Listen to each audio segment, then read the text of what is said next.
We are done. Kelsey is not done. She will be back tomorrow for another day of testimony. In fact, the opening direct examination by the prosecution of Kelsey started in the morning. It's still not finished. It's going to continue to tomorrow, and then we'll get cross-examination. Let me catch you up on what happened. Kelsey testified that everything that she had told prosecutors and investigators before, suggesting that Tory had shot at Meg, was a lie.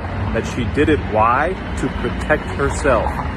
Why was she protecting herself? She didn't want to incriminate herself. And then there was this back and forth exchange that just kept going on. They were saying the same thing to each other. I don't know why the judge allowed it. The prosecutor's like, why? She's like, to protect myself. Why? To protect yourself from what? And she just kept saying, to protect myself. Finally, they moved on.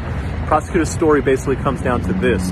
They're introducing evidence that Kelsey seems to deny, but then doesn't seem to deny, as far as Tory making offers to say, hey, I'll give you this money when they're in the car and the police are coming up behind them and there's a helicopter overhead. Tory's like, yeah, I'll give you $1 million. Don't say anything.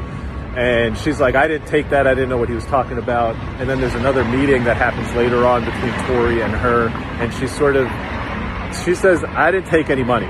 But she, at the same time, doesn't deny that offers were made. The other part that prosecutors are using and hanging their hat on are messages after the shooting where Kelsey is communicating with other people, including a key text message where Kelsey says, Tory shot Meg. That was sent to Meg's security guard.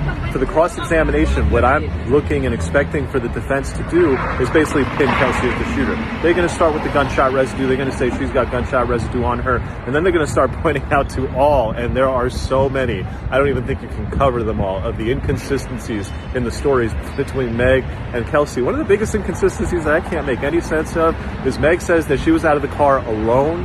Kelsey says, no, we were both out of the car. She said that today in court. We were both out of the car when the shots happened. Kelsey vehemently denied that she saw any type of shooting. And she kind of kept saying that there were just gunshots that went off. She did not admit how.